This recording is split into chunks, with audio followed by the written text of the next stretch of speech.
할렐루야. 말씀을 함께 봅니다. 신명기 30장 1절입니다. 내가 내게 진술한 모든 복과 저주가 내게 임함으로 내가 내 하나님 여호와께로부터 쫓겨간 모든 나라 가운데서 이 일이 마음에서 기억나거든. 너와 내 자손이 내 하나님 여호와께로 돌아와 내가 오늘 내게 명령한 것을 온전히 따라 마음을 다하고 뜻을 다하여 여호와의 말씀을 청종하면 내 하나님 여호와께서 마음을 돌이키시고 너를 긍휼히 여기사 포로에서 돌아오게 하시되 내 하나님 여호와께서 흩으신 그 모든 백성 중에서 너를 모으리니. 아멘. 역대상하 43번째 시간, 이제 신앙의 회복. 신앙의 회복으로는 몇 번째 다루고 있는지 제가 숫자를 헤아리지 않아서 넘버를 먹이진 않습니다. 우리가 역대상하를 함께 살펴보았습니다. 역대상하를 묵상하고 뒤돌아보면 무엇이 남을까? 오늘도 그런 생각을 잠깐 말씀을 준비하면서 한번 묵상을 한번 해 봅니다. 솔로몬 이후에 나라가 분열이 되었고 그 후에 여로보암과 르호보암으로 이제 갈라서게 되어지지만 하나님은 여전히 나라가 번성해서 북이스라엘도 남유다도 다윗처럼 하나님 말씀에 온전히 순종해서 하나님이 주인되고 통치하고 다스려서 생육하고 번성하는 나라가 되기를 원했던 하나님의 마음의 계획이 있었던 것을 우리는 압니다. 그런데 하나님의 계획과는 다르게 여로보암도 남쪽의 르호보암도 각기 자기의 길을 걸어갔다라고 하는 것입니다. 오늘 신명기 30장에 보면은 이런 단어가 아마 눈에 띌 건데, 돌아오면, 돌이키고, 돌아오면, 아니면 여호와께로 돌아와. 계속해서 돌아오라라고 반복하는 것을 볼 수 있습니다. 근데 돌아오는데 하나의 방법이 있다는 거죠. 30장 1절은 기억하라, 자카르, 기억하라 이렇게 말합니다. 자카르, 기억하라. 무엇을 기억해야 할까? 언약, 다비드 언약을 기억해야 합니다.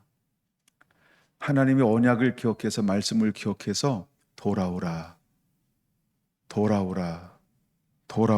말합니다. 돌아오기를 하나님은 돌아오기를 원합니다. 돌아오다, 슈브하기를 원하죠.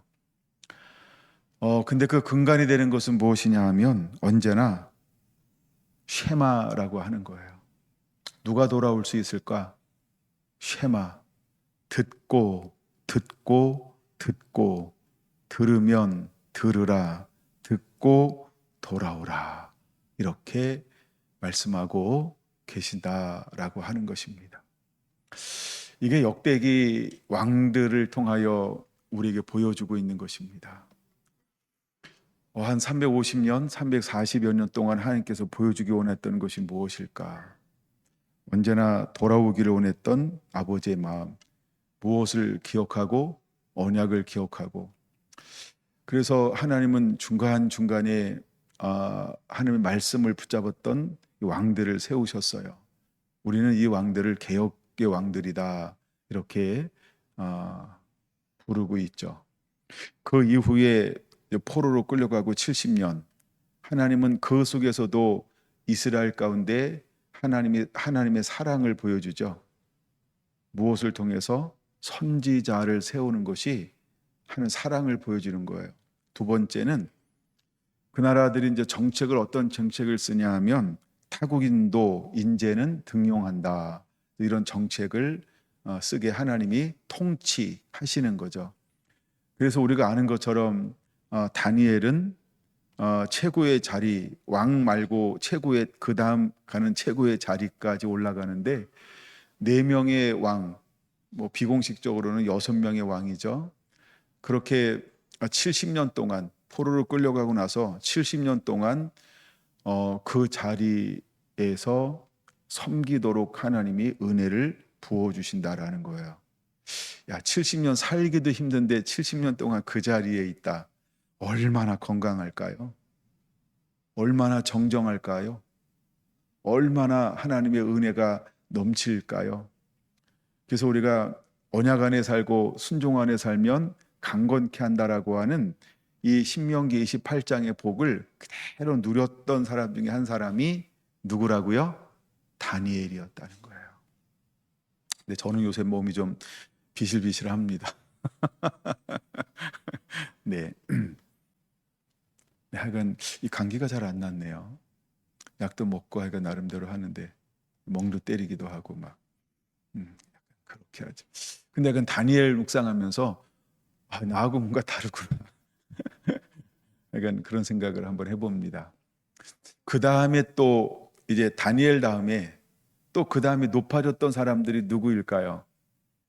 여러분 많은 사람들 나름 기억나는 사람 몇 명 더 있죠. 예, 우리가 이제 에스더에 나오는 모르드게라고 하는 사람입니다. 모른다고요? 기억해 주세요. 모르드게가 또 그쵸. 이제 하만이 그 자리를 차지하고 있는데 그쵸, 하나님이 모르드게에게 그 자리를 양도하죠. 물론 그의 누구죠? 에스더 왕후까지 올라갑니다. 대단한 거죠. 왕후까지 되어진다라는 거죠. 하나님이 높였던 이스라엘 사람들, 그러니까 하나님은 두 가지 방법으로 이랬다는 것을 설명하고 싶은 거예요. 하나는 정치적으로 그쵸, 고위직의 하나님의 사람들, 즉 이스라엘 사람들을 앉혔다. 이걸 좀 말해주고 싶은 거고, 또 하나는 하나님이 여전히 선지자들을 세워서 그 시대를 위로하고 권면하고 끊임없이 하나님이 난 널 사랑해, 난 널 포기하지 않았어. 하나님이 늘 이 두 기둥을 통해서 하나님의 사랑을 보여주시고 있다라고 하는 것이라는 겁니다. 우리가 에스라도 얼마나 왕의 은총과 사랑을 받았는지 기억하시죠? 8장에 에스라 8장에 잘 기록되어져 있어요. 그렇게 총망받고 덕망이 있고 사랑받았던 인물이었다라고 하는 겁니다. 그 다음에 또 누구죠? 느헤미야. 느헤미야도 왕도 왕후도 또 모든 그 같은 동료, 그쵸? 그 시대 정치하는 권모술수가 그 만연한 그 자리에서 어떤 그 사람 민족을 뛰어넘어서 사랑을 받는다. 이거는 하나님의 은총, 은혜가 아니면 굉장히 어려운 일 중에 하나입니다. 이처럼 성경에는 두 가지 기둥이 명백하다라고 하는 거예요.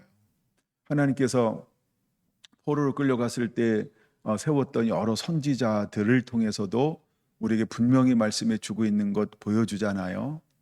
물론 우리가 이제 사드락과 메삭과 아벳느고는 20년 이후에는 이름은 기록되지 않았지만 죽었을까요? 아니죠. 나름대로 생을 다했겠죠. 어떻게 생을 다했을까요? 아니 20년 지났는데 변질 안 됐으면 죽을 때는 변질됐을까요? 저는 그렇게 보지는 않습니다. 그러니까 자기가 있는 도에서 가정을 이루며 또 흩어졌던 디아스포라 유대인들을 어떤 함께 모아서 공동체를 하면서 끊임없이 무엇을 보여줬을까요? 하나님의 살아계심. 그래서 그들 또한 깨끗한 그릇이 되어서 하나님 마음껏 일할 수 있는 그런 보이지 않는 그런 경건의 삶을 살아간 사람들이었다라고 하는 것입니다. 그 다음에 하나님은 다니엘을 세웠고, 그 다음에 이제 우리가 보는 것처럼 느헤미야도 세웠고, 에스라도 세웠고, 그러니까 이렇게 많은 어떤 이런 정치 지도자들 속에 하나님의 사람들을 세웠다. 그다음에 포로로 끌려가고 난 다음에 바로 20여 년 동안 활동하게 했던 선지자 중에 한 사람은 에스겔이라고 하는 거예요. 그래서 에스겔의 주 메시지가 뭐라고요? 하나님이 계신 것을 알게 하기를 원해서 하나님이 세웠다라고 하는 거예요.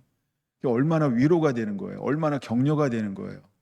낙담과 절망과 포기하고 어떤 이렇게 방황할 수밖에 없는 그 이스라엘 민족을 향하여서 하나님은 에스겔을 통하여 누구를 보여주는 거예요? 너희 선조들이 불순종함으로 이미 너에게 약속한 대로 내가 너를 토하여 내쳤지만 너희가 다시 회개하고 돌아오면 나의 얼굴을 구하고 나를 찾으면 나는 다시 긍휼과 은혜와 자비를 베풀어서 너희를 돌아오게 할 거야. 이 말씀을 선포하게 했던 하나님, 거기에 무엇이 있는 걸까요? 그쵸? 말라기 3, 4, 5, 6절에 하나님 날 언제 사랑했어요? 사랑한 거 맞아요? 안 맞아요? 그쵸? 엄청 사랑하셨죠? 근데 그들은 뭐라고 이야기했어요? 나 사랑받은 적 없어. 야, 아버지한테 물어봐. 아니 할아버지한테 물어봐. 야, 정조 할아버지, 아니 고조 할아버지 물어봐. 다 물어보면 뭐라고 대답할까요? 우리 사랑 못 받았는데. 근데 정작 하나님은 그들 어떻게 했다고요? 사랑했잖아요. 그쵸? 사랑했잖아요. 내식의 사랑이 아니지. 그쵸? 그래서 우리가 이 시대가 그런 시대라고 하는 거예요. 제가 참 두렵고 떨림으로 읽었던 말씀 중에 하나가 이런 말씀이었어요. 11절 마태복음에 있는 건데요. 마지막 때는 사랑이 식어진다는 거예요. 근데 언제 식어질 거냐 하면 불법이 많아질 때요. 사실 불법이 많아지면 그런가? 이럴 수 있어요. 요즘에는 정신 차리고 있어도 코를 베갈 수 있어요. 예, 지금 우리 시대가 그런 시대가 된 거예요. 우리는 잘 모르잖아요. 문제가 안 생겨서. 법이 얼마나 바뀌는지 몰라요. 이거를 눈 뜨고 코베간다 이렇게 표현한 세대에 우리가 살고 있어요. 정말 앞으로 어떻게 되는 시대인지 우리는 가만히 있는데 뭐예요? 상식이 바뀌어요. 예, 상식이 바뀌는 시대에 우리가 살고 있어요. 예, 원래 이렇게 하는 거예요. 원래가 어딨냐? 이제 원래 없어요. 예, 상식이 바뀌는 시대에 우리가 살고 있어요. 상식이라는 이름 졌다가 다 바꿔야 될지 몰라요. 이제 상식 없어요. 예, 제 동네 친구 중에 한 사람이 상식이었는데, 하여간 상식이 이제 안 통하는 시대, 그러니까 뭔가 너무나 많은 변화가 일어나는 시대에 우리가 살고 있는 거예요. 그럼 여러분 우리가 붙잡아야 될 것은 오직 하나밖에 없어요. 그냥 말씀이에요. 모든 개혁과 부흥의 출발은 어디로부터 일어나고 있다고요? 말씀이요. 왜 우리가 2025년이 들어서면서 하나님 말씀에 흠뻑 젖어지길 원하냐 하면 이거 붙잡고 있지 않는 한 다 흔들릴 거예요. 자신할 사람이 누가 있겠어요? 사탄을 몰라도 너무 모르는 거예요. 사탄은 뭐 할 수 있는 존재라고 표현하고 있냐 하면 하나님이 찜한 사람도 흔들 거야. 택한 자도 흔들 거야 이 말이에요. 그럼 하나님께 쓰임받은 사람 중에서 안 흔들린 사람 누가 있겠어요? 그렇죠? 노아 흔들렸죠. 아브라함 흔들렸죠. 이삭 흔들리죠. 야곱 흔들리죠. 요셉 흔들리죠. 다 흔들려요. 근데 이긴 자들이에요. 이긴 자. 그래서 요한계시록에는 우리가 어떤 사람이 되길 원하냐면 이긴 자는 이렇게 표현하는 거예요. 히브리서 11장 38절은 이긴 자는 뭐라고 표현한다고요? 이런 사람은 세상 마귀가 감당하지 못하더라. 그게 결국 이긴 자가 돼야 되는데 이긴 자는 뭘 가지고 이기냐? 말씀밖에 없어요. 여러분 이해하고 들으세요. 제가 설교하는 것 가지고 이길 수 없어요. 여러분이 말씀을 읽다가 인격적으로 말씀에 만나야 돼요. 내가 이 말씀이 깨달아져야 돼요. 그게 나를 이기게 할 거예요. 저는 그것을 돕는 거예요. 그러니까 여러분들이 말씀을 부지런히 읽어야 돼요. 할렐루야. 예. 우리가 그런 시대에 살고 있다. 근데 이게 역대기에서 역사를 보여주는 거예요. 그리고 난 다음에 돌아와서 이제 성전을 건축을 했어요. 성벽을 건축을 했어요. 그런데 100년이 됐더니 어떤 신앙이 돼버렸어요? 그렇죠? 형식적 신앙으로 변질되어져 버렸어요. 자기도 모르는 가운데 세월이 지나니까 변질되더라는 거예요. 이 사람들이 어떤 마음을 가지고 돌아왔다 그랬어요? 우리는 돌아가려 하고 꿈을 몇 년이나 꿈꿨을까요? 70년. 그렇죠? 그렇게 소망했단 말이에요. 69년으로 할까요? 하루 빼드릴까? 막 70년을 소망했단 말이에요. 그리고 돌아왔어요. 그리고 성전 졌어요. 성전 짓고 나서 그들은 뭘 기대했어요? 솔로몬 시대의 영광이요. 그들은 임재와 영광과 번영을 계속 꿈꾸고 원하는 거예요. 근데 1년이 지나도 안 보여. 2년이 지나도 안 보여. 10년이 지나도 안 보여. 이런 5년이 아니 5년 50년이 지나도 안 보여. 사람이 뭐 하는 거예요? 지쳤다. 이러는 거 지쳤다. 우리는 지칠 수 있어요. 50년 너무 길게 잡았나 봐요. 여러분 몇 개월만 지나봐요. 금방 지치지. 예. 그게 이스라엘하고 똑같은 거예요. 그래서 그들은 하나님을 향하여 출애굽한 세대가 원망했던 것과 다른 또 다른 뭘 하기 시작했을까요? 하나님을 향하여 냉소적 신앙을 가지고 원망하기 시작하는 거예요. 굉장히 무서운 겁니다. 왜 유럽 교회가 점점 쇠퇴해져 간다라고 표현하고 미국 교회가 쇠퇴해져 가고 이제 한국 교회도 그 용어를 쓰죠. 왜 쇠퇴해져 간다라고 표현할까요? 교회 여전히 있어요. 나가봐요. 밤에 십자가 많이 보이잖아요. 아닌가요? 아직도 십자가 그쵸? 빛나고 있어요. 근데 너무 감사한 게 옆에 건물 하나 허물었거든요. 이야 잘 보이대 우리 건물. 나는 교회만 보이더라고. 보셨어요? 안 봤나 보다 또. 오다가 안 봤니? 유나? 잘 보이지? 이야 교회 건물이 이렇게 예쁠 줄이야. 미처 몰랐어요. 교회 많단 말이에요. 근데 한국은 이미 복음이 들어온 지 142년이 지났다 그랬어요. 우리가 교회사를 살펴봤으니까. 근데 한국 교회를 뭐라고 평가하고 있다고요? 이미 10여 년 전부터. 그렇죠? 이렇게 하향선을 타고 있다. 그렇죠?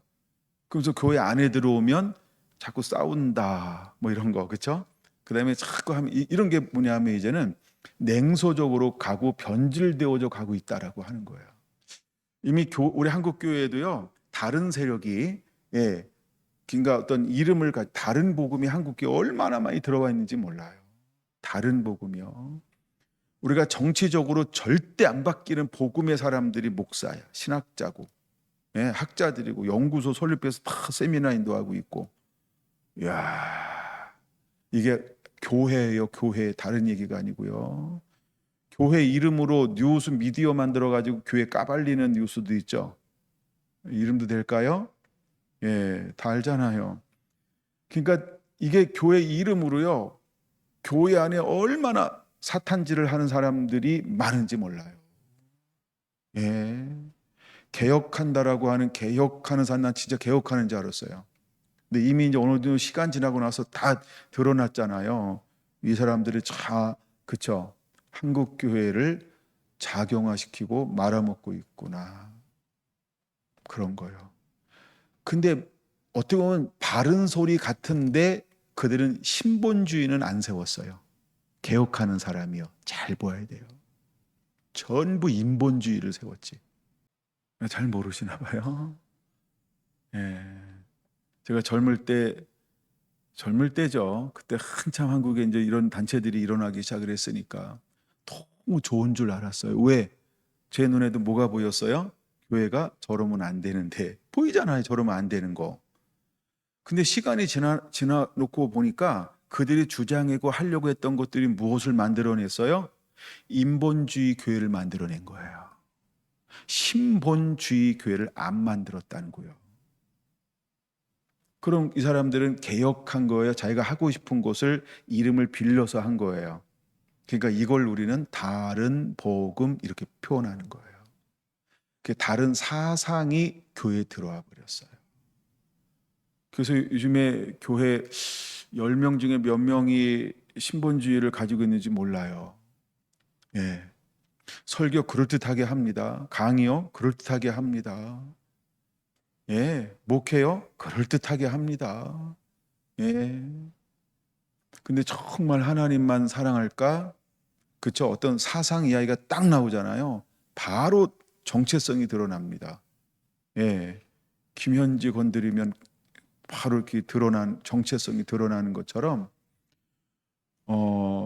그런 게 이제 우리 한국에는 이게 이제 실제 상황이라고 하는 거예요. 복음 안에서도 똑같이 그러고 있다라고 하는 거예요. 이때 우리가 회복할 게 무엇이냐라고 했을 때 하나님이 보낸 사람들이 누구냐 하면 학계를 스가랴를 먼저 보내는 거예요. 에스라를 먼저 보내요. 네, 에스라를 먼저 보내요. 그리고 학계를 보내고 스가랴를 보내고 느헤미야를 보내고 말라기를 보냅니다. 이 사람들이 선지자인 건 아시죠? 네, 그러니까 하나님이 그런 선지자들을 하나님이 보내서 냉소적인로 변해져간 이스라엘을 흔들고 깨우고 있는 거예요. 근데 어떻게 됐을까요? 말라기에서 일단 어떻게로 번역한 6개와 그 다음에 다르게 말하면 8개의 질문은 어떤 질문일까요? 그렇죠? 이게 전부 자기중심적, 그러니까 한마디 인본주의 질문이에요. 우리의 관점, 자기의 관점, 육적인 관점으로 물어보는 것이 8가지 질문이라는 거예요. 이건 신본주의 질문은 아닙니다. 어떻게 하나님의 나라와 영광과 하나님의 뜻이 이 땅에 이루어지기, 이런 질문 절대 아닌 거예요. 8가지 질문은요, 전부 인본주의, 이 땅에 우리가 어떻게 하면 잘 먹고 잘 살까, 영화롭게 살까, 편안하게 살까, 부유하게 살까, 영예를 얻을까, 욕심을 채울 수 있을까, 이것에 관한 8가지 질문이에요. 그게 한마디로 말하면 인본주의적 질문이라는 거예요. 그러고 나니까 그 시대를 통과하고 나서 그 다음에는 무엇이 다가왔다? 침묵의 시대. 이걸 우리는 하나님이 아무 말씀도 하실 수가 없었어요. 하나님이 누구를 보내도, 하나님께서 어떤 손자를 보내도, 어떤 능력을 행해도, 어떤 표징을 보여도, 어떤 하나님의 은총을 베풀어도 이스라엘 백성들은 뭐라고 받아들였을까요? 그렇죠? 심하게 얘기하면 콧방구도 끼지 않는 거예요. 그럴 수 있지 뭐 저거야. 우리의 능력과 표적과 이적이 성령님, 교회마다 성령님 다 기도하고 있더라고. 난 가끔 교회들이 하는 기도 이런 거 듣기 좋아하거든요. 목사님 기도하는 것도 듣기 좋아하거든요. 그럼 성령을 안 구하는 기도가 있는 교회 있으면 나와보라 그래. 근데 실제 성령님이 역사하고 임재하면 그때부터, 그쵸? 예, 그렇게 막 다 대패를 가져와야 돼. 닭살 막 이러면서 이거를 못 밀어가지고 그 현상이 똑같이 일어나는 거예요. 그래서 하나님이 말라기 시대 이후로요, 400여 년 동안 또한 하나님의 말씀도 행하지 않았던 시대, 이걸 우리가 침묵의 시대인데 암흑의 시대라고 표현하는 거예요. 말씀이 선포되지 않는 것이 암흑이라는 거예요. 빛이 있음에라고 할 때 빛이 여호와의 말씀이 이 땅 가운데 풀어질 때 빛이 있었는데, 하나님 말씀이 침묵하니까 어둠이 깔리는 거예요. 그래서 침묵은 어둠의 시대인데 400여 년 동안 어둠이 땅 가운데 깔리는 거예요. 그리고 하나님께서 때가 되니 하나님이 일하기 시작하는 것이 이제 신약의 새로운 시작이라고 하는 거죠.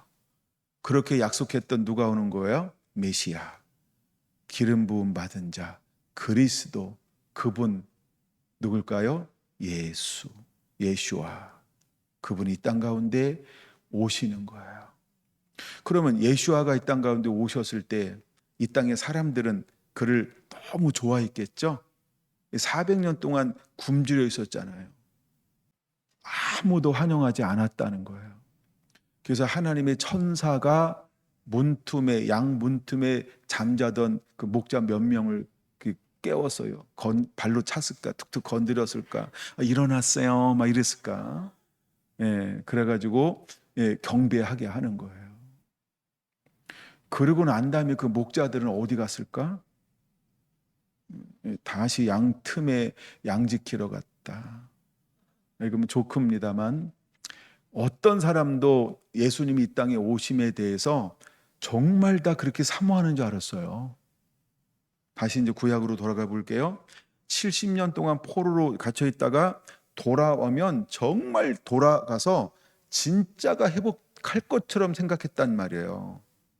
근데 돌아오자마자 뭘 만났어요? 그들은요. 그렇죠. 적대적인 세력을 만났어요. 두 번째, 적대적인 권력을 만났단 말이에요.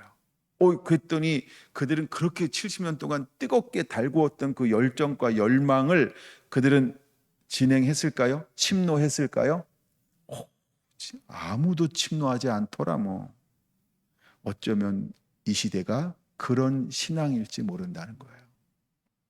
막상 해 이러면요. 뭘 해야 되지? 정말 해도 되나?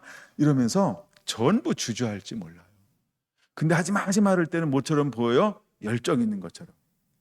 상황만 돼봐라. 내가 진짜고 말지 말. 다 이렇게 막 다 진짜처럼 보일 거란 말이에요. 근데 막상 뚜껑이 딱 열렸는데 아무도 자기 집에 빨랐지.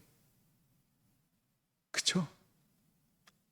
아무도 하나님의 나라, 하나님의 일, 하나님의 성전 건축하는 이 일에 그쵸? 전부를 내걸지 않더라는 거예요. 우리가 사는 시대 어떨까요? 여러분은 어때요? 그래서 여러분 우리가 내가 인격적으로 하나님의 말씀에 부닥침을 받아서 성령이 그 안에 부어짐으로 뜨거워지지 않으면 가짜입니다. 아무것도 할 수 없어요. 이제 우리는 그런 시대로 가고 있는 거예요. 그런 시대에 접어드는 거예요. 그게 한 이래로 들어가는 거예요. 그게 요한계시록으로 들어가는 거예요. 그럼 우리가 아직 그 시대가 안 온다 그러면 우리가 진짜처럼 사는 가짜가 될래요? 그렇죠? 가짜처럼 사는 진짜가 될래요? 아니면 진짜처럼 사는 진짜가 될래요? 말을 여러 개 해야 되긴 했는데 약간 이야, 예? 여러분 이 역사서가 그냥 단순하게 어떤 하나 우리가 왕 20명의 왕을 나눴다. 그걸로 끝나는 게 아니라는 거예요. 여러분들이 왕들을 보면서 정말 우리 시대에 나는 어떻게 적용해서 어떤 삶을 살아내야 할 것인가를 이거를 이 말씀 속에서 저는 보기를 정말 간절히 원합니다. 여러분 올해 설교 주제가 몇 개 안 되잖아요. 네, 벌써 이거 7월 달, 8월 달, 9월 달, 10월 달 4개월째 그렇죠? 역대기 다루고 있어요. 그리고 물론 이제 끝나고 난 다음에 바로 신앙의 회복이라고 하는 주제로 가져와서 왜냐 이걸 다른 주제로 나면 마치 그 아닐 것처럼 느껴질까 봐 그것 속에서 신앙의 회복이라는 걸로 다루는 거예요. 그럼 이게 세계 역사예요. 이게 기독교 역사예요. 그럼 다시 말해서 기독교 역사라고 하는 것은 뭐의 역사예요? 이게 복음의 역사라는 거예요. 히스토리. 가스펠 히스토리예요. 이게 복음의 이야기예요. 이게 신약 이후에 쓰여진 기독교 역사 이야기라는 거예요. 그럼 오늘 우리까지 왔어요. 우리까지 왔어요. 여러분 여기서 우리가 무엇을 붙잡아야 할까? 제가 신명기로 마무리를 하려고 하는 이유는 똑같은 걸 본 것이기 때문에 그런 거예요. 물론 이제 28장, 29장, 30장을 봤는데 28장은 1절에서 14절까지가 좀 중요하고 그냥 30장은 전체를 다 읽어봐야 돼요. 여러분들이 자꾸 읽어봐야 돼요. 30장이요. 예. 지금 돌아와라는 이 부분이 너무 사실 리얼해요. 앞부분에가요. 11절, 9절, 10절까지요. 너무 리얼한 거예요. 계속해서 반복하는 단어가 뭔지 알죠? 예, 기억이 나거든. 1절 마지막 부분에 기억이 나거든. 기억하는 게 초점이고요. 2절에는 돌아와라고 말하는 거예요. 그 다음에 세 번째 단어는 말씀을 청종하면 이 세 가지 단어를 붙잡을 수 있어야 돼요. 3절도 마음을 돌이켜 돌아와. 그쵸? 그 다음에 5절도 돌아오게 하사라고 말합니다. 예, 돌아오기를 원하는 거예요. 8절 너는 돌아와 다시 이렇게 하면 돌아와라고 말하죠. 9절 10절도 하나님께 돌아오면 이렇게 표현하고 있어요. 돌아오면 그 돌아오라는 거예요. 하나님은 지금도 이 시대를 향하여 우리를 향하여 뭐라고 하고 있을까요? 첫째, 야, 너 기억나거든. 먼저 우리는 기억나게 만드는 게 있어야 돼요. 기억나게 한다 이 말은 어디로 가야 되는지 아시나요? 요한복음 14장, 15장, 16장으로 가야 돼요. 보혜사 성령님이 오시면 하는 일이 뭐라고요? 기억나게 하시리라. 뭘 기억나게 해요? 예수님께서 하신 말씀, 복음. 이게 기억나게 할 거예요. 그럼 단순히 예수님께서 하신 말씀이 기억난다 이 말은 뭐가 기억나는 거예요? 누가복음 24장처럼 모세, 율법, 토라가 케루빔 이것이 기억나야 돼요. 그러니까 구약 전체가 기억나는 거예요. 그럼 기억나기 위해서 우리는 뭐 하고 있어야 돼요? 그 당시 유대인들은 구약을 어떻게 했어요? 암송했잖아요. 매일매일 읽었잖아요. 읊조렸잖아요. 왜 이러고 있어요? 돌에 가가지고. 돌이 뭔지 알죠? 성벽에 가서 왜 이러고 있는 거예요? 맨날 왜 책상에 앉아서 이러고 있을까요? 이게 읊조리는 거예요. 읊조리는 거예요. 읊조리는 거예요. 계속 읊조리는 게 뭔지 알죠? 말씀을 암송한 걸 계속 머리로 되뇌이는 거예요. 예, 그리고 시간 내서 말씀을 계속 읽어요. 예, 학가다. 예, 발음을 잘해야 되는데 학가다. 그래서 이렇게 되뇌이는 거예요. 계속 되뇌이는 거예요. 이게 우리나라도 서당에 가면 옛날에 그쵸 하늘천 따지 했다 그랬잖아요. 계속 이렇게 소리내서 하는 거예요. 그게 굉장히 좋대요. 소리내서 글을 읽는 민족이 몇 나라가 있기는 해요. 그렇죠? 인도가 굉장히 머리가 좋습니다. 왜 그럴까요? 소리내서 읽는데요. 한국이 왜 이렇게 머리가 좋을까요? 소리내서 읽게 만들었대요. 예, 근데 요즘에 교회가 기도할 때 어떻게 하라 그래요? 조용히 하세요. 옆 사람 방해가 돼. 근본주의 신학을 가진 이런 교단들이 자꾸 조용히 하라고 그래요. 근본이 잘못돼서 그런 거예요. 그러니까 뭐 교단 이름을 제가 안 댔습니다만 근본주의 교단이 잘 모르죠 또. 그러니까 모르고 넘어가는 거예요. 그러니까 막 그래서 조용히 하기 원했잖아요 우리는요. 아니에요. 그다음에 저기 유대인들은 도서관 가면요 시장보다 더 시끄럽대요. 예. 우린 도서관 가면 어떻게 해야 돼요? 그쵸. 숨소리도 내면 안 되잖아요. 숨소리도. 예. 그러면 답답해서 안 되는 거예요. 예, 소리 내서 해야 돼요. 소리 내서. 그래야 왜 성경을 소리 내서 읽어야 되는지를 지난번 영상 보여줬잖아요. 머리가 그렇게 좋아하는데 사탄이 우리 머리 좋아하면 자기 감당할 수 없으니까 다 뭐로 만들어요? 벙어리가 되어도 좋사오니 나는 가리라 이렇게 하면서 그 찬양 3절은 하지 마. 뭐 벙어리가 되어도 이거 우리 소리 내서 읽어야 돼요. 머리가 좋아지는 거예요. 머리가 좋아져요. 머리가 깨어나는 거예요. 그래서 계시의 문이 막 열려요.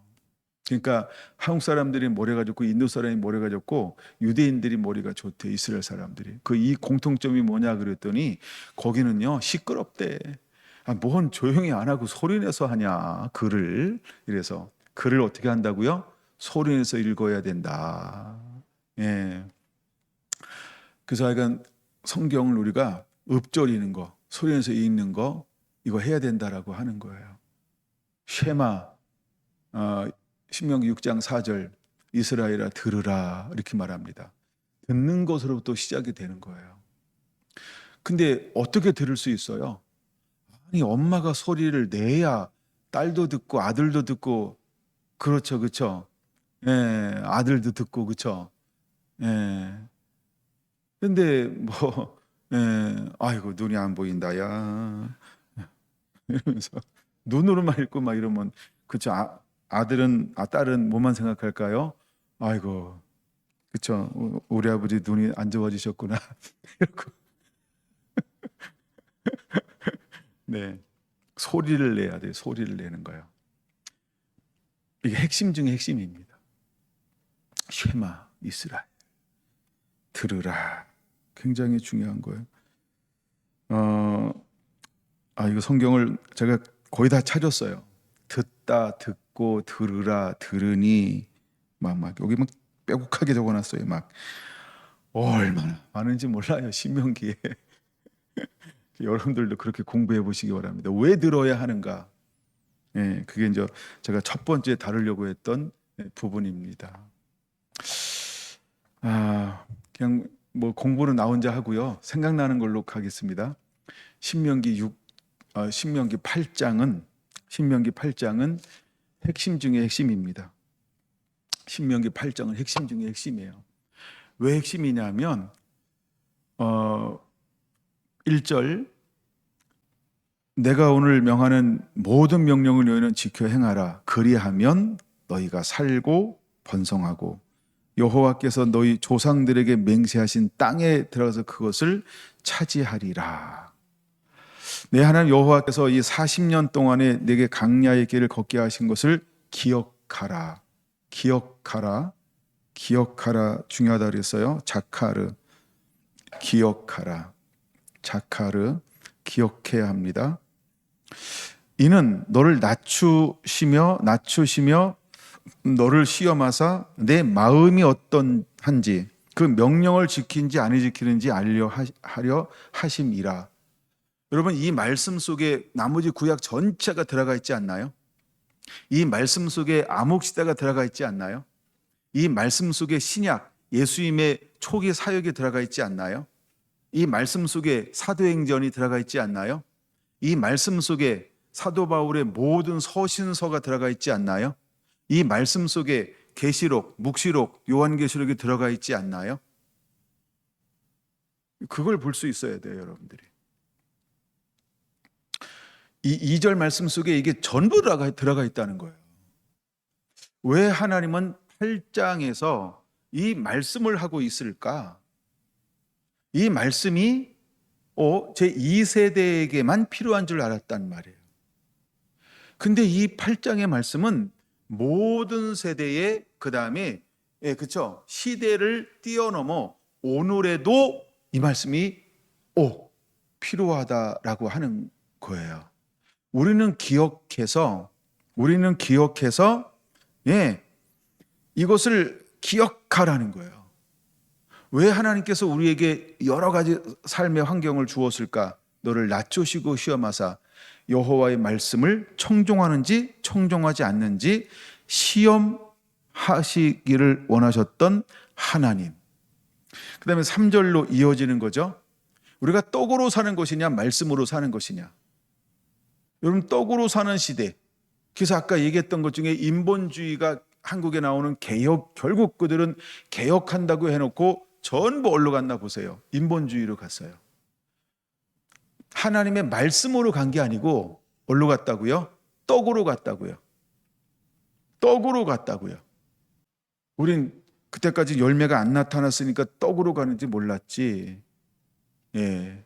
근데 이제 시간이 수십 년 지나니까 그들이 뭘로 밝혀지고 그들의 실제 삶과 그들은 뭘 추구하는지가 드러나고 있잖아요. 뭘 추구하나요? 교회 개혁을 추구한 게 아니었다는 거예요.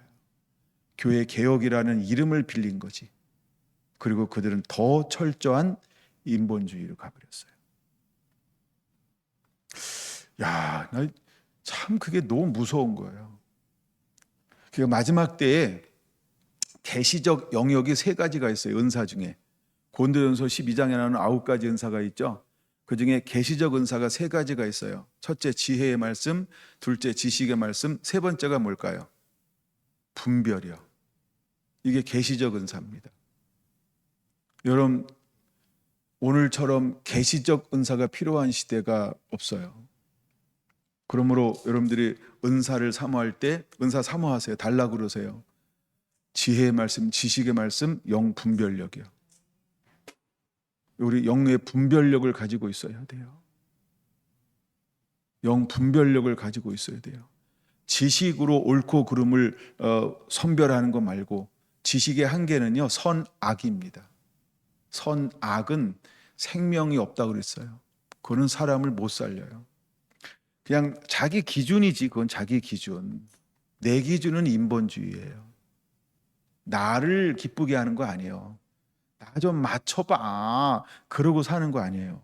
그쵸? 그러면 이렇게 표현할까요? 너는 왜 앞에 있는 사람을 못 맞히니? 이러면 어떡할 거예요? 그쵸? 그러니까 인본주의 안 된다고요. 선악의 결과가 인본이에요. 선악을 먹었을 때 실제 나타나는 현상이 뭐였어요? 먹음직, 보암직, 지혜롭게 할 만큼 탐스럽게. 그러니까 지혜롭게 됐어요. 선악을 알게 되었어요. 근데 선악을 아는 것 가지고는, 그쵸? 생명을 못 만들어내더라는 거예요. 그건 하나님이 원하는 거 아닙니다. 그래서 마지막 때 우리에게 영적인 영역이 있어야 돼요. 땅의 영역이 아니라 하늘의 영역이요. 하늘의 영역이요. 하늘의 영역이 필요해요. 그게 분별력이라고 하는 건데, 하늘의 영역은요, 어쨌든 나타나는 현상들이 있는데 그것에는요, 성령의 열매 중에 평화라고 하는 게 있어요. 평화라고 하는 게 있어요. 평화라고 하는 게.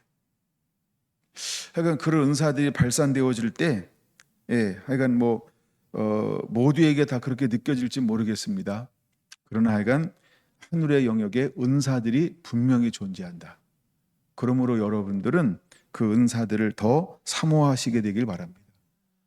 이게 제가 가장 사모하는 것 중에 그런 거예요. 하늘의 영역이요. 이건 지나가면서 하는 이야기인데요. 세례 요한은 천국을 침노한다고 그랬어요. 침노. 지난번 살짝 말씀드렸는데 예수님께서는 비유가 아니면 말씀하지 않았다. 제가 마태복음 13장을 보다가 그 말씀에 다시 보는 건데요. 비유가 아니면 말씀하지 않았다. 근데 예수님이 말하는 비유는 무엇에 관한 비유일까요? 천국 비유라고 표현하고 있어요. 근데 천국 비유는 창세전부터 지금까지 감추어졌던 것인데 이렇게 표현하고 있어요. 근데 예수님은 무엇이 아니면 말씀하지 않았다고요? 비유가 아니면. 근데 사람들은 예수님께서 비유에 말씀하실 때 알아들어요? 못 알아들어요? 못 알아들어요. 그러니까 여러분, 대중이 알아듣고 못 알아듣는 건 그게 중요하지 않아요. 예수님은 지금 어떤 말씀을 어디에 언어를 하시고 있는 거예요? 하늘의 언어. 그렇죠? 천국의 언어를 구사하는 거예요. 그럼 우리가 예수님을 닮는다라고 할 때 우리는 어디에 언어를 구사할 수 있어야 될까요? 그렇죠? 하늘의 언어요. 천국의 언어요. 그러니까 반드시 요한복음 16장 13절 보혜사 성령을 받음으로 우리가 계시적, 그렇죠? 그 언어를 사용할 줄 알아야 돼요. 근데 이제 어느 때가 되면 그 계시적 언어를 알아듣는 사람들이 있어요. 할렐루야. 그 사람들이 추수가 되어지는 거예요. 아니, 12제자를 파송할 때도 아직 가르치라라는 것이 아직 임하지도 않았어요. 근데도 호불호가 있어. 그렇죠? 예수님이 3가지 사역하는데 제자들을 2가지 사역으로 내보내잖아요. 그렇죠? 예, 고치고 전파하고. 근데 그때도 호불호가 생기잖아요. 호불호가 생길 때 어떻게 하라고 말씀하시던가요? 야, 너 영접하면 야, 가서 다 풀어놔. 너 영접하지 않잖아? 괜찮아. 아니, 그냥 발에 먼지 털어고 가. 멋있지 않아요? 거기에 인본주의가 있나요? 인본주의는 육인데 염려, 근심, 걱정하는 거예요. 우리가 복음의 사람들은 일단 육의 해탈, 육의 자유하잖아. 그렇죠? 그러니까 무엇을 먹을까 마실까 입을까, 내가 환영받을까 아니면 냉대를 당할까, 이런 거 안 생각하고 가는 거예요. 주권이 하나님께 있는 거지. 그렇죠? 그냥 오라 하면 가는 거예요. 그냥 감동받으면 가는 거예요. 그렇죠? 그리고 내가 원하는 열매 형태, 내가 원하는 은혜의 형태가 되는 게 아니고, 주님이 여기서 뭘 하기 원하지?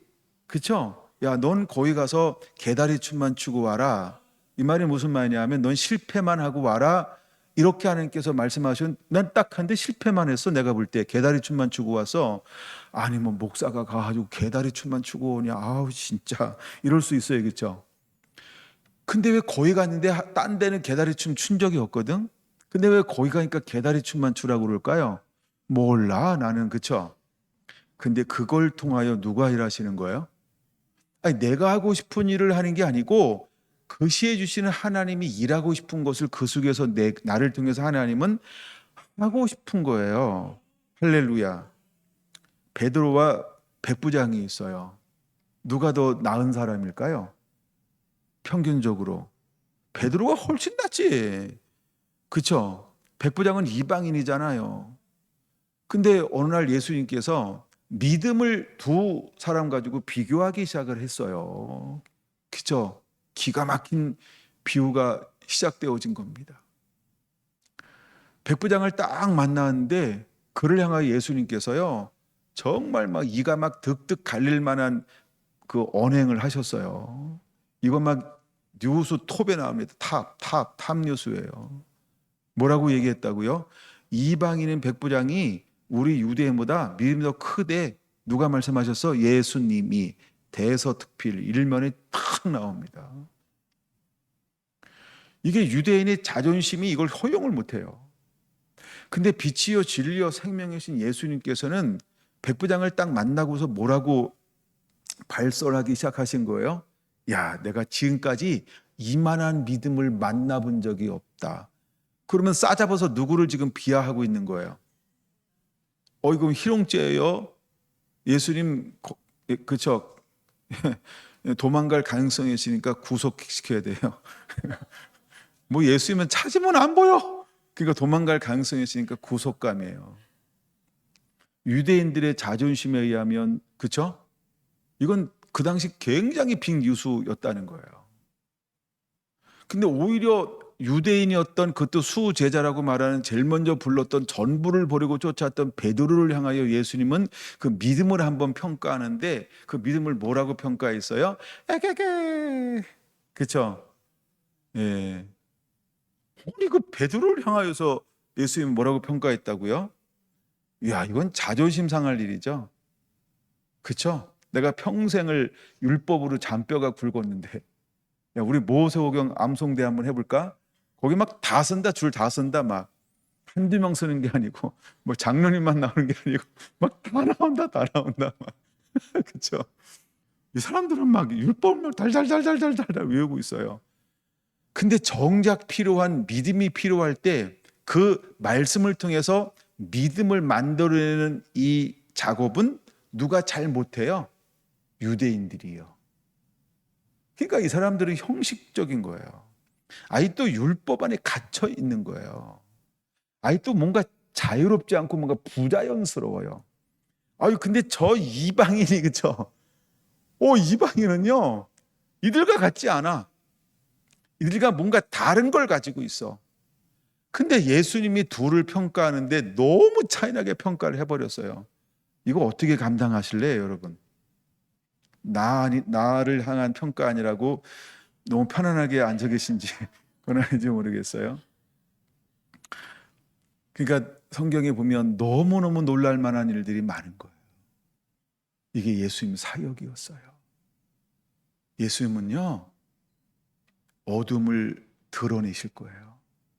예수님은요, 빛을 드러내는 거예요. 예수님은요, 그냥 있는 본질 자체를 그냥 드러내시는 거예요. 왜요? 그걸 통해서 도전받게 하는 거예요. 도전받게 하는 거예요. 그걸 통해서 막 깨우치는 거예요. 깨우치는 거. 이 말씀이 저는 신명기 8장이라고 보는 거예요. 신명기 8장의 말씀은 그와 같은 말씀이에요. 그러니까 이 말씀은 단순히 이 세대에게만 필요한 게 아니고 아까 얘기했던 것처럼 모든 왕정시대, 그 다음에 그 이후에 회복시대, 그 다음에 구약의 마지막 시대에도 이 말씀은 동일하게 그들에게 선포되어져야 할, 또 이렇게 대입, 적용해야 할 하나님의 말씀이었다는 거예요. 야, 사람이 떡으로만 사는 것이 아니고 여호와 입에서 나오는 말씀으로 사는 줄을 너희로 알게 하려 하심이니라. 이 말씀이 멈췄냐는 거예요. 오늘도 똑같죠?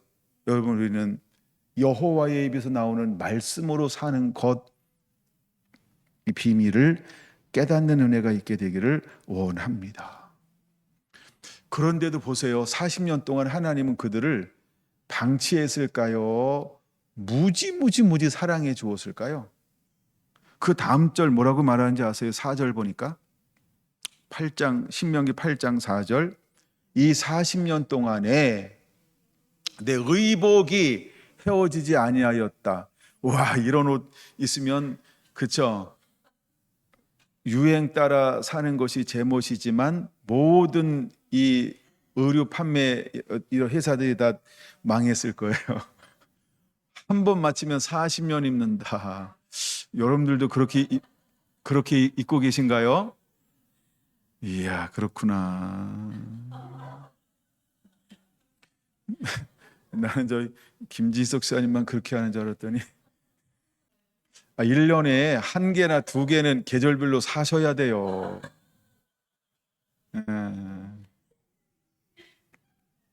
그러니까 저도 마음 먹어서 1년에 그러니까 한 개나 두 개는 계절별로 사자 이러고, 그러니까 그렇게 하고 있는 부분이 있고요. 또 못하는 부분도 없잖아 있지만, 그러니까 하려고 노력을 해요. 그렇게 한 개나 두 개는 사자. 자, 의복에 헤어지지 않았대요. 두 번째 뭐라고요? 내 발이 부르트지 아니하였느니라. 야, 또 부산의 신발 공장은 옛날에 망했지만 아니 어마어마한 사랑을 하나님이 부어주고 있는 거예요. 근데 내가 매일 걸치고 있다고 그쵸? 못 느끼는 거야. 매일 내가 걸치고 있다고 못 느끼는 것뿐이에요. 하나님의 사랑은 생각보다 우리 깊이 들어와 있습니다. 아멘. 제가 그런 생각을 했어요. 이야, 이 말씀을 묵상하다가 하나님께서 한 번 은혜를 주기 시작했는데 야, 이 은혜가 계속해서 임하는구나. 그러니까 뭔가 하나님의 놀라운 섭리가 있는 거예요. 40년 동안 이렇게 했다라고 하는 것은 뭔가 하나님의 그쵸? 작정하신 게 있는 거예요. 그러고 난 다음에 그들을 어디로 그를 들어가게 하냐면 10절만 보면 옥토로 들어가게 만드는 거예요. 그러니까 결국 하나님께서 우리에게 그러면 포로로 끌려갔다가 왔다. 이 땅에 70년 동안 안식을 취했다. 그럼 그 땅 가운데 성전을 짓고 말씀에 순종하여 농사짓기 시작하면 이 땅에 어떤 일들이 벌어질까요? 은금은 증식되며 은금 없나? 알았어요. 우양은 증식되며 그쵸? 이 땅은 100배의 결실을 거두게 될 것이며 때를 따라 이른 비와 늦은 비를 하나님께서 공급하여 줄 것이며 그쵸? 포도나무는 포도나무대로 최극산포 포도나무를 소출하게 될 것이며 그쵸? 무화과는 극산포 무화과를 소출하게 될 것이며 이야, 하나님은 놀라운 계획을 가지고 계시잖아요. 이게 8장에 전부 기록되어져 있어요. 8장에. 그러면서 하나님께서 하나 염려하는 게 하나 있어. 하나님의 은혜로 됐는데 가끔 어떤 인간들이 숨어있는 인간들이 있어요. 어떤 인간이 있을 수 있을까요? 내 힘과 내 능으로 했을까? 하나님이 뭐 한다 그랬어요? 두려워하노라. 내 힘과 내 능으로 했다 할까? 이제 이렇게 할 사람이 있다라고 하는 거예요. 그 사람은 무엇이 와서 그런 걸까요? 두 가지예요. 14절 보세요. 마음이 교만해진 거예요. 두 번째는 뭐라고요? 하나님을 잃어버려서 그런 거예요. 그래서 하나님이 염려하노라. 하나님을 낮추신 이유는요. 성결한 교회를 작은 교회로 이끌어가면서도 강한 교회로 만드는 이유는 어디 있을까요? 이 두 가지에서 까불지 말아라 이거예요. 할렐루야. 내 능과 내 손으로 했다라고 말하지 말라는 거예요. 그러니까 앞으로 우리가 걸어가야 할 이 길은요, 매 순간순간 하나님을 철저하게 의지하지 않으면 안 된다는 걸 하나님이 우리에게 보여주고 싶어 하는 거예요. 그래서 첫째, 언약을 기억하라. 첫째, 하나님 말씀을 들으라. 둘째, 언약을 기억하라. 셋째, 하나님께로 돌아오라.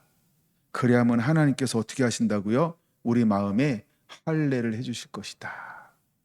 이게 신명기 30장의 약속이에요. 그것이 신명기 8장의 약속인 거예요. 신명기에는 하나의 원리가 이렇게 소개가 되어지고 있어요. 그런 것처럼 우리의 신앙에도 동일한 원리가 오늘 이 시대에도 작동이 되게 해야 한다라고 하는 거예요. 첫째, 우리는 말씀을 듣는 쉐마할 줄 알아야 돼요. 두 번째는 자카르, 하나님의 말씀을, 언약을 기억할 줄 알아야 돼요. 기억. 그다음에 세 번째, 우리는 슈브, 하나님께로 돌아오는 자가 되어야 한다라고 하는 거예요. 그러면 하나님께서 우리에게 새로운 생명을 공급해 주실 것이다. 이것이 이 시대를 사는 우리의 영적, 육적 삶의 원리가 되어야 할 줄로 믿습니다. 그게 신명기를 통해서 하나님이 우리에게 다시 보여주고 싶은 거예요. 30장 넘어갑니다. 이제 말씀을 마무리해야 될 시간이 돼가고 있어요. 결론의 결론을 한번 그렇게 맺어보는 거예요. 8절 봅니다. 3장 8절. 8절에서 10절까지 한번 읽어볼까요? 시작. 너는 돌아와 다시 여호와의 말씀을 청종하고 내가 오늘 내게 명령하는 그 모든 명령 행할 것이라. 내가 내 하나님 여호와의 말씀을 청종하여 이 율법책에 기록된 그의 명령과 규를 지키고 내 마음을 다하며 뜻을 다하여 여호와 내 하나님께로 돌아오면 내 하나님 여호와께서 내 손으로 하는 모든 일과 내 몸의 소생과 내 가축의 새끼와 내 토지의 소산을 많게 하시고 내게 복을 주시되 곧 여호와께서 내 조상들을 기뻐하신 것 같이 너를 다시 기뻐하사 내게 복을 주시리라. 아멘. 하나님은요, 이것을 한 번도 하나님은 안 하겠다라고 말씀하신 적이 없어요. 근데 여기 조건이 있다라고 하는 거예요. 그럼 우리는 그 조건을 기꺼이 걷는 자가 되어야 한다는 거예요. 이게 신앙의 회복입니다. 그러므로 첫째, 우리는 말씀을 쉐마, 듣는 자가 되어야 합니다. 둘째, 우리는 자카르, 하나님의 언약을 마음속으로 기억하고 삶으로 행하는 자가 되어야 합니다. 행한다라고 할 때 회개하고 슈브, 하나님께로 돌아오는 것입니다. 우리에게 이것이 필요합니다. 이제 하나님의 말씀 안에 머무는 것입니다. 이걸 우리는 순종의 삶이라고 표현합니다. 진정한 신앙의 회복은 순종으로서 이 땅 가운데 하늘의 복을 열어가는 자가 되어야 하는 것입니다. 이제 우리가 역대기를 통하여서 전 성경 전체 또 이 시대를 여러분들이 한 번 더 깊이 묵상하고 또 한 번 생각하는 그런 은혜가 있게 되길 원합니다. 하나님은 우리 안에 무엇을 놓았을까? 이제 우리가 14절은 지난 시간에 읽었으니까 15절 읽었죠? 19절, 20절 같이 읽습니다. 시작. 내가 오늘 하늘과 땅을 불러 너에게 증거를 삼노라. 내가 생명과 사망, 복과 저주를 내 앞에 두었은즉 너와 내 자손이 살기 위하여 생명을 택하고 내 하나님 여호와를 사랑하고 그 말씀을 청종하며 또 그를 의지하라. 할렐루야. 기도하겠습니다.